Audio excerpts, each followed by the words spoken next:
Trump loss today of over $350 million is a disaster. Let's take a look at what New York attorney said. Donald Trump engaged in deceptive business practices and tremendous fraud. Donald Trump falsely, knowingly inflated his net worth by billions of dollars to unjustly enrich himself, his family, and to cheat the system.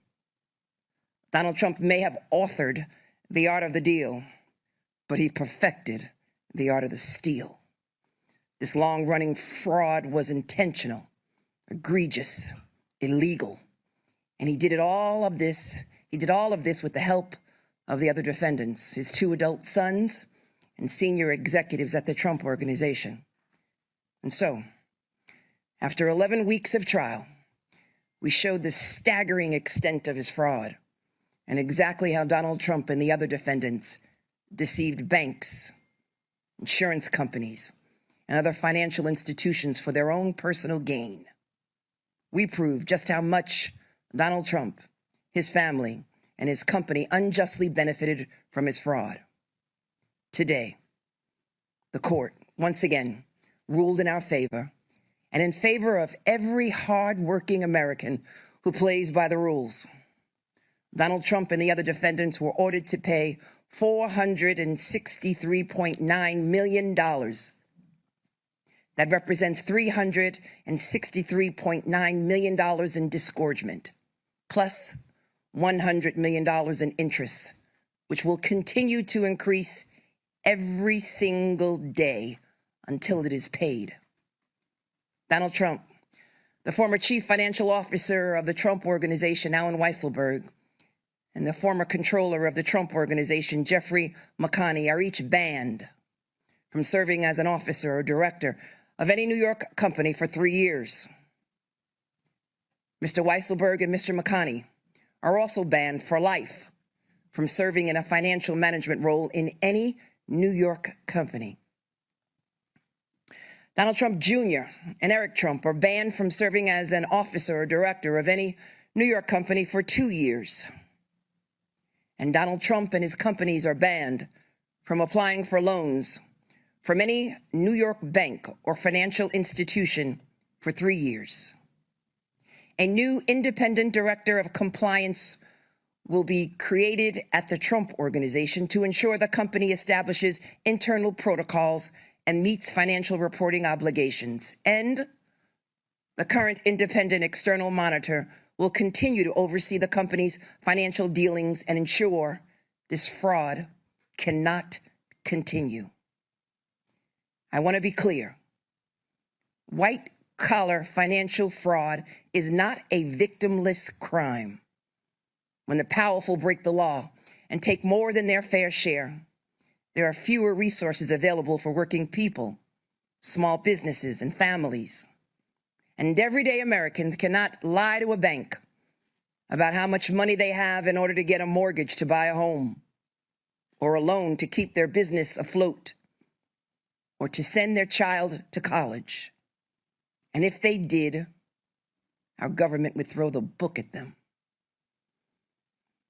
I want to thank the entire incredible and hardworking team in my office that tried this case, because the scale and the scope of Donald Trump's fraud is staggering. And so too is his ego and his belief that the rules do not apply to him. Today, we are holding Donald Trump accountable. We are holding him accountable for lying, cheating, and a lack of contrition, and for flouting the rules that all of us must play by. Because there cannot be different rules for different people in this country, and former presidents are no exception. This decision is a massive victory for every American who believes in that simple but fundamental pillar of our democracy, that the rule of law applies to all of us, equally, fairly, and justly. Thank you. Oh my gosh, Letitia James, she took a nail that went through the soles of the foot, up through the calves, into the thigh, and maybe tackle and tickle that groin area. You know what I'm talking about.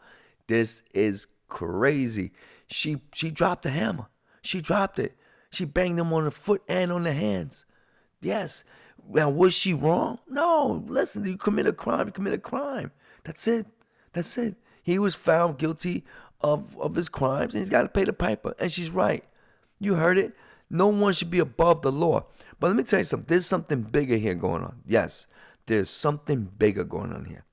If you listen to her carefully, she's trying to give shots out. She's shooting fireworks. She's shooting missiles to other attorneys and other cases that we must pursue the right of the law.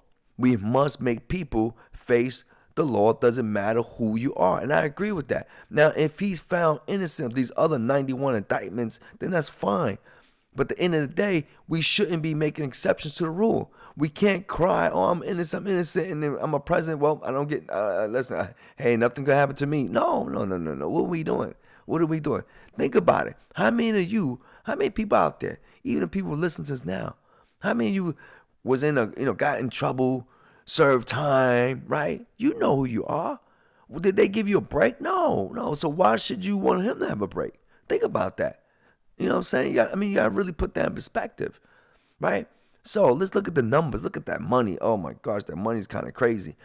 So according to her, now a lot of people keep saying 354 million, but they forgetting the interest. Oh my gosh, you got to think about this interest. This interest is crazy. Can you imagine? Think about your credit card. Think about your Visa card, right? Imagine you got think about it, you got $20,000 in debt.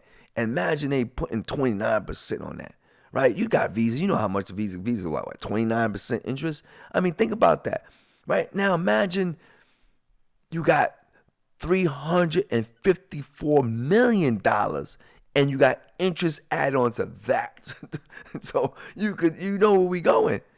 Yo, he's going to be broke. He's going to be, listen, after this case, he is not going to be a billionaire no more. Think about it. With that case, like what she said, that's $400 million. Don't forget about the other case that he got where he lost $83 million plus another $5 million added onto that. That's $488 million. That's almost that's almost $500 million. You think that Trump is like a Microsoft or Apple? No, he ain't making billions and millions of dollars annually. He's not making like that. He's making millions, but he definitely ain't making $1 billion every year. He's a small company. In the big schemes of you looking at like Microsoft or Tesla, these companies are making millions and millions of dollars, hundreds of millions of dollars. Their company assets is worth like in the trillions. Think about that. So Trump have real estate property. Them properties ain't bringing in $1 trillion a year. You get what I'm saying? So it's going to hurt him. It's going to hurt him. Anybody that think it's not, man, you're fooling yourself. It's going to hurt him. It's going to hurt him. Well, this is Four Faces. Please subscribe. We're going to come back with more stuff that, this is just crazy. Four Faces. Please subscribe. You know what? We'll talk.